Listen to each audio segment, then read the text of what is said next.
Hello students. तो acid base and salt unit में next हमारा क्वेश्चन है what are salt. Question number 10, what are salts and how are they classified. साल्ट्स क्या होते हैं और उनका क्लासिफिकेशन कैसे किया जाता है, उसके क्लासिफिकेशन में कौन कौन सी कैटेगरीज आती हैं। तो अब जो है हमारा नेक्स्ट टॉपिक बनता है साल्ट का। देखिए, इस यूनिट में जितने भी हमारे टॉपिक हैं, जितने भी जो क्वेश्चन हैं, वो क्या है, 3 कैटेगरी में डिवाइड है। मतलब 3 पोर्शन कह सकते हो आप उसके। जैसे नाम में ही है एसिड बेस एंड साल्ट।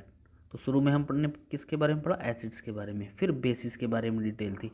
अब जो हम पढ़ेंगे, जो पोर्शन बचा है इसमें लास्ट पोर्शन, वो है साल्ट्स का। तो साल्ट्स के बारे में सबसे पहला तो क्वेश्चन ये बनता है कि हमें ये समझना चाहिए कि साल्ट होते क्या हैं और वो कितने टाइप्स के होते हैं। तो आज का टॉपिक हमारा बनता है साल्ट्स का, साल्ट्स एंड देयर क्लासिफिकेशन। ठीक, तो पहले तो आप अच्छे से ये समझ लो कि साल्ट होते क्या हैं केमिकली। ठीक है, देखिए, जब हमने एसिड पढ़ा था तो एसिड के बारे में ये पढ़ा था कि एसिड्स वो केमिकल कंपाउंड्स होते हैं जो हाइड्रोजन आयन देते हैं या हाइड्रोनियम आयन देते हैं, ये पढ़ा था। बेस जब हमने पढ़ा था तो वहाँ क्या पढ़ा था, ये क्या है, हाइड्रोक्साइड आयन देते हैं और इनसे रिएक्शन करके साल्ट बनाते हैं। तो साल्ट का सबसे पहली बार जिक्र इस चैप्टर में हमारा वहाँ आया था।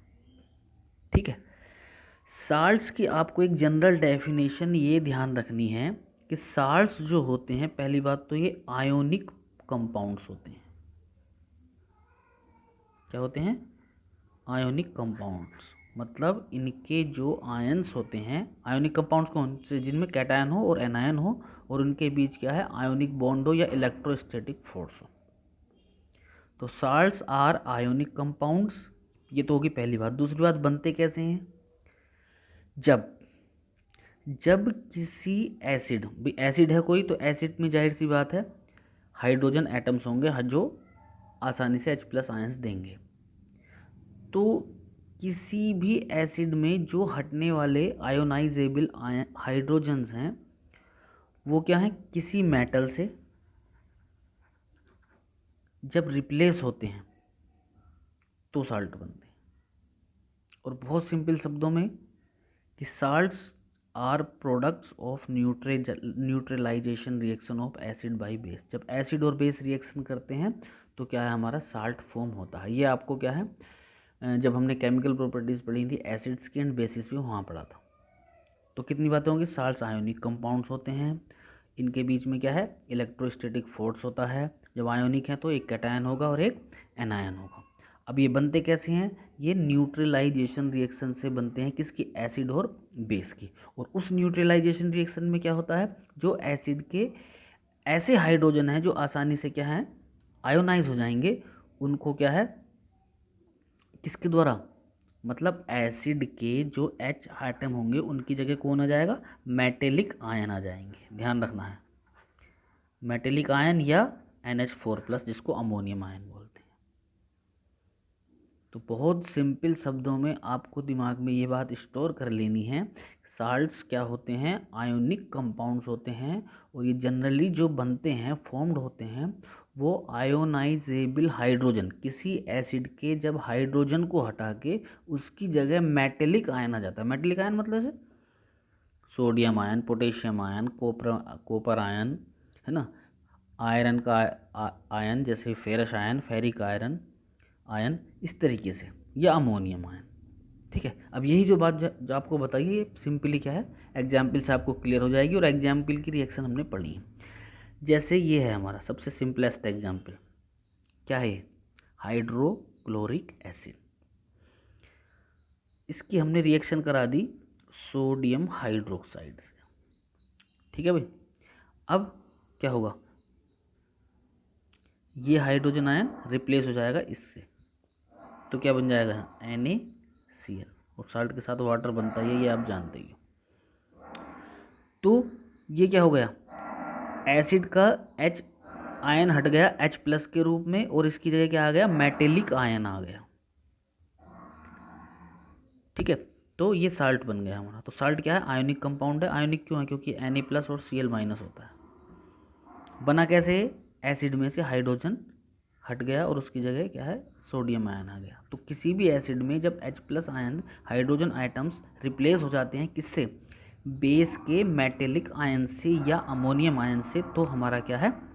साल्ट बनता है। और एग्जाम्पल आप देख लो, H2SO4 है जैसे, इसकी रिएक्शन आप करा दो, मान लीजिए KOH से आपने करा दी, तो इसमें क्या है? दो हाइड्रोजन ना, दोनों क्या है? हट सकते हैं एसिड में से, तो क्या बन जाएगा? K2SO4 + 2H2। या आप ले सकते हो जैसे हमारा है HCl + NH4OH, तो हाइड्रोजन हट जाएगा अमोनियम आयन से, क्या बन जाएगा? NH4Cl + H2। तो ये साल्ट हो गया इसमें। ठीक है, क्यों साल्ट है? क्योंकि एसिड का हाइड्रोजन आयन से इसमें क्या हो गया? रिप्लेस हो गया। ठीक है, और आप देख सकते हो जैसे HCl + आप ले लो, अब की बार H2SO4 लो, चलो H2SO4 + NaOH। अब इसमें क्या है? दोनों हाइड्रोजन, इस एग्जाम्पल में क्या है? मान लीजिए दोनों हाइड्रोजन नहीं हटे, एक हाइड्रोजन हटा, तो क्या बन जाएगा? NaHSO4 + हमारा H2। तो यहाँ क्या है? कंप्लीट रिप्लेसमेंट हो गया, जितने हाइड्रोजन थे सब हट गए, तो इसको बोलते हैं कंप्लीट रिप्लेसमेंट। ये क्या है हमारा? Partial replacement. जब दोनों हाइड्रोजन हट सकते थे लेकिन एक हाइड्रोजन हटा, तो उसको बोलते हैं पार्शियल रिप्लेसमेंट। तो इसका नाम हो जाएगा हमारा सोडियम हाइड्रोजन सल्फेट। ठीक है, एक एग्जाम्पल और ले सकते हो आप उसको, जैसे ये है एसिटिक एसिड। ठीक है, ये और ये है हमारा, मान लीजिए ये बेस है, ये एसिड है, ये बेस है। तो क्या है इसमें? आप देख रहे होगे, ये चीज़ आपको ध्यान रखनी है, और एसिड में भी बताए थे ये।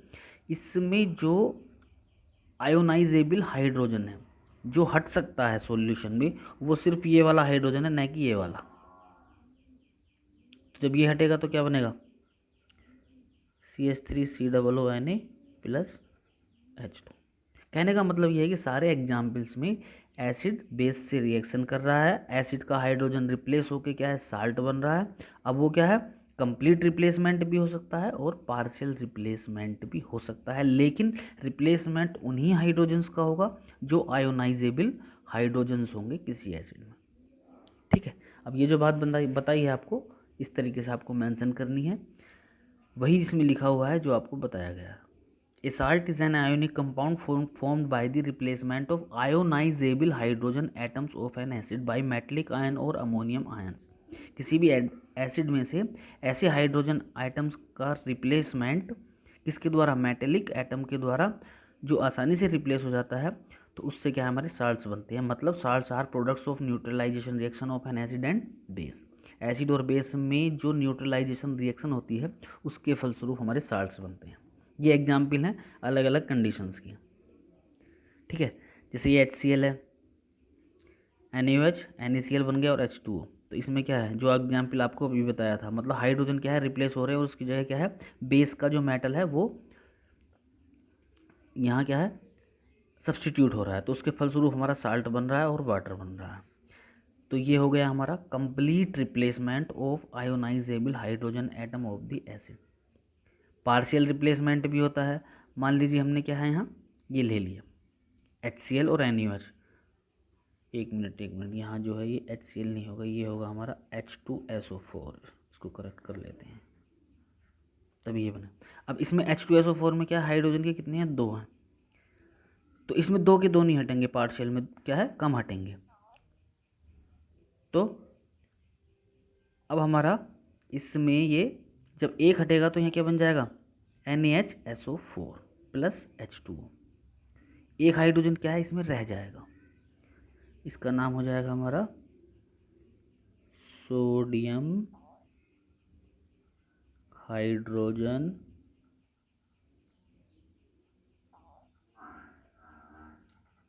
सल्फेट। ठीक, अब नेक्स्ट है हमारा ये एसिटिक एसिड। एसिटिक एसिड में ध्यान रखना है कि एसिटिक एसिड में सिर्फ ये वाला हाइड्रोजन रिप्लेस हो सकता है, ये नहीं होता, एक हाइड्रोजन होता है सिर्फ, और जब ये रिप्लेस हो गया तो हमारा क्या बन गया है, सोडियम एसीटेट।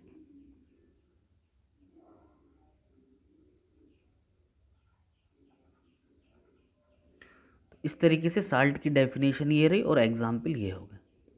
इनको आपको लिख के खुद देखना है, क्योंकि आगे क्या है, इन्हीं के बेस पर क्या है हम एक्सप्लेनेशन पढ़ेंगे जो इसके टाइप्स होते हैं।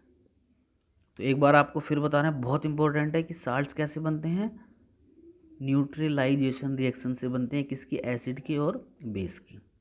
उसमें क्या है, एसिड के सारे हाइड्रोजन भी हट सकते हैं और कम भी हट सकते हैं। जब सारे हटेंगे तो उसको कंप्लीट रिप्लेसमेंट बोलेंगे, और जब कम हटेंगे तो उसको पार्शियल रिप्लेसमेंट बोलेंगे। ठीक है। और कुछ एग्जाम्पल्स में क्या है, सिर्फ वही हाइड्रोजन हटेंगे जो जो क्या है, आयंस देते हैं। ठीक है, जिनको आयोनाइजेबल हाइड्रोजन्स बोलते हैं। तो ये तो बात हो गई हमारी किसकी, ये बात होगी साल्ट्स की डेफिनेशन की और एग्जाम्पल की। अब नेक्स्ट इसी में है क्लासिफिकेशन। तो अब जो हम पढ़ेंगे वो पढ़ेंगे क्लासिफिकेशन ऑफ साल्ट्स।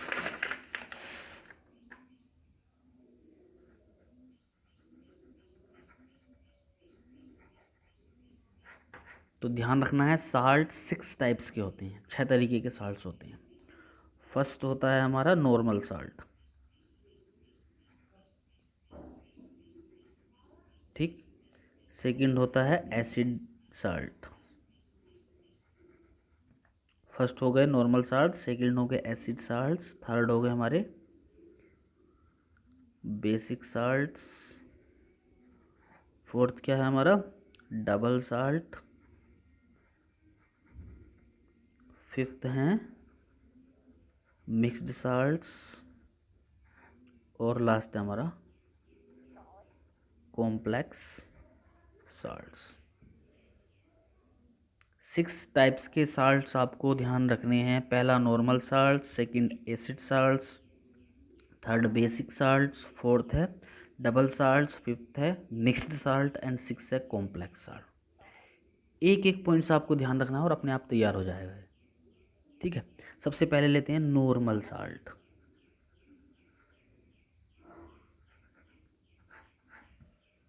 देखो अभी आपको एग्जाम्पल्स बताए थे, जब कंप्लीट रिप्लेसमेंट होता है, जब कंप्लीट रिप्लेसमेंट होता है प्रेजेंट हाइड्रोजन्स का, तब हमारे नॉर्मल साल्ट्स बनते हैं, ध्यान रखना है। अब जैसे आपका ये ऊपर वाले एग्जाम्पल्स आप देख रहे होगे, दोनों में क्या है, कंप्लीट रिप्लेसमेंट है किसका, हाइड्रोजन का। ठीक है, तो ये हमारा क्या है, नॉर्मल साल्ट्स आते हैं। तो नॉर्मल साल्ट्स में क्या होता है, नॉर्मल साल्ट्स में एक कैटायन होता है जो मेटल का होता है या अमोनिया का होता है, और एक एनायन होता है। ठीक है, और ध्यान रखना है आगे जैसे हम पढ़ेंगे अदर साल्ट्स भी, तो कहीं आपको हाइड्रोजन आयंस भी मिलेंगे, हाइड्रोक्सिल आयंस भी मिलेंगे, लेकिन नॉर्मल साल्ट्स में जो कैटायन होगा वो हाइड्रोजन H+ नहीं होगा और एनायन OH- नहीं होगा। मतलब कैटायन H+ के अतिरिक्त होगा और OH- के अतिरिक्त एनायन होगा। जैसे आप देख रहे हो यहाँ एग्जाम्पल NaCl है, K2SO4 है, ये सब क्या है, इसमें एक मेटल का कैटायन है और एक क्या है, एसिड्स में जो हाइड्रोजन से अलग एनायन है, ठीक है, हाइड्रोजन से जो अटैच्ड एनायन है। सिंपल सी बात है। Normal salts, the salts formed by the complete replacement. आपको तो इतना ध्यान रखना है कि जब एसिड में प्रेजेंट सारे आयोनाइजेबल हाइड्रोजन्स हट जाएं और उसकी जगह मेटल आयंस आ जाएं, तो हमारा नॉर्मल साल्ट्स बनते हैं। HCl है, NaOH से रिएक्शन NaCl बन गया। नाइट्रिक एसिड की पोटेशियम हाइड्रोक्साइड से रिएक्शन होगी, पोटेशियम नाइट्रेट बन गया। इसी तरीके से सल्फ्यूरिक एसिड की सोडियम हाइड्रोक्साइड से रिएक्शन होगी तो सोडियम सल्फेट बन गया। ठीक है, ये होगी नॉर्मल साल्ट्स के बारे में। नेक्स्ट आता है हमारा एसिडिक साल्ट्स। तो इसमें क्या है, एसिडिक साल्ट्स वो साल्ट होंगे जो क्या हैं, जिनमें एक हाइड्रोजन एटम कम से कम और प्रेजेंट होगा, आयोनाइजेबल। दूसरे शब्दों में आपको इतना ध्यान रखना है कि जब पार्शियल रिप्लेसमेंट होता है, अभी हमने क्या पढ़ा था, अभी आपको बताया था कि ये कंप्लीट रिप्लेसमेंट हो गया। एक कंडीशन क्या है, जब पार्शियल रिप्लेसमेंट होगा, तो पार्शियल रिप्लेसमेंट में हाइड्रोजन के क्या बनते हैं, एसिड साल्ट्स बनते हैं। क्यों क्यों क्योंकि ये H+ आयंस देंगे, और जहाँ H+ आयंस देगा उसमें क्या है, एसिडिटी का गुण आ जाता है। ठीक है, तो acid salts are those salts which are formed by the partial replacement of ionizable hydrogen atoms present in acid by metallic और अमोनियम। क्लियर हो गया? तो एसिड साल्ट की हमारी डेफिनेशन क्या होगी, the salts formed by the partial replacement of the ionisable hydrogen atoms of an acid molecule by a metallic ion और ammonium ion. Example हमारा ये है, इसमें क्या है, देखो 2 हाइड्रोजन हट सकते थे लेकिन एक हटा और KHSO4 बन गया, तो क्या है, मतलब पार्शियल रिप्लेसमेंट हुआ। जस्ट लाइक सल्फ्यूरिक एसिड में, इसमें क्या है, एक हाइड्रोजन एटम रिप्लेस हुआ, मतलब सारे के सारे नहीं हुए। दूसरी चीज़ इसमें ध्यान रखनी है कि acid salt contain a metallic cation of the base and one or more hydrogen atoms of the acid attached to the anion of an acid. क्या मतलब हुआ अभी इसका मतलब ये हुआ, अभी हमने नॉर्मल साल्ट पढ़े थे, उसमें यह था कि एक कैटायन होगा और एक एनायन होगा, बस। कैटायन के साथ, मतलब कैटायन जो होगा वो H+ नहीं होगा और एनायन OH- नहीं होगा। इसमें क्या है, कैटायन भी होगा और एसिड का एनायन भी होगा, लेकिन कम से कम एक एसिड का H एटम जरूर प्रेजेंट होगा, तभी तो वो एसिडिक करेक्टर देगा। तो ध्यान रखना है, the acid salt contain a metallic cation of the base and one or more hydrogen atoms of the acid attach to the anion of the acid. तो ये हो गया हमारा एसिड साल्ट के बारे में। इसी तरीके से बेसिक साल्ट है, बेसिक साल्ट में हम क्या पढ़ेंगे, बेसिक साल्ट में हमारा आता है the salts formed by the partial replacement of hydroxyl ions. देखिए, एसिड आयंस तब बनते थे जब पार्शियल रिप्लेसमेंट होता था H+ आयंस का, और बेसिक साल्ट्स तब बनेंगे जब पार्शियल रिप्लेसमेंट होगा किसका, हाइड्रोक्सिल आयंस का। फॉर एग्जाम्पल जैसे कॉपर हाइड्रोक्साइड है, ये क्या है, बेस है, एसिड के साथ रिएक्शन हो रही है, इसमें OH के कितने कितने ग्रुप्स हैं, हाइड्रोक्सिल ग्रुप्स कितने हैं इसमें, 2। तो इसमें 2 के 2 रिप्लेस नहीं हुए, क्या है, एक रिप्लेस हुआ। एक रिप्लेस का मतलब क्या है, पार्शियल रिप्लेसमेंट, तो हमारा क्या है, बेसिक साल्ट बना। इसी तरीके से मैग्नीशियम हाइड्रोक्साइड का है, तो इसमें क्या है, देखिए और सिंपल शब्दों में ऐसा समझ सकते हैं हम, एसिडिक साल्ट्स में क्या है, H+ आयंस देने की कंडीशन होगी, और H+ आयन देने की कंडीशन तब होगी जब क्या है, उसके अंदर कम से कम हाइड्रोजन एटम्स प्रेजेंट हो। इसी तरीके से बेसिक साल्ट है, बेसिक साल्ट्स में क्या है, OH हैं, तभी तो ये OH- आयंस देंगे सॉल्यूशन में, और तभी क्या है, बेसिक नेचर शो करेंगे, इसीलिए इनको बेसिक साल्ट बोलते हैं। Just like as acidic salts में क्या है, वो H+ आयंस कब देंगे, जब उनमें हाइड्रोजन आयंस होंगे। ठीक है, the basic salt contains a metallic cation, a hydroxyl ion of the base and an anion of an acid. Simple सी बात होगी कि जो भी बेसिक साल्ट होगा उसमें एक कम से कम क्या होगा, मेटेलिक कैटायन होगा, ठीक है, और एक हाइड्रोक्सिल आयन होगा और एक एनायन होगा एसिड वाला, जो हाइड्रोजन एटम से अटैच होता है। सिंपल बात हो। तो आज जो है हमने साल्ट्स क्या होते हैं उसकी डेफिनेशन, एग्जाम्पल्स उसके विभिन्न कंडीशंस में, फिर क्लासिफिकेशन में कितने 6 टाइप्स के होते हैं उनके नाम, और 3 टाइप्स के बारे में हमने क्या है, डेफिनेशन पढ़ी है, नॉर्मल साल्ट, एसिडिक साल्ट और बेसिक साल्ट। ठीक है, अब जो हमारे 3 इंपॉर्टेंट साल्ट्स और बचते हैं, double salt, mix salt and complex salt, इनके बारे में नेक्स्ट टर्न पर डिस्कशन करेंगे। ठीक है, ओके, थैंक यू।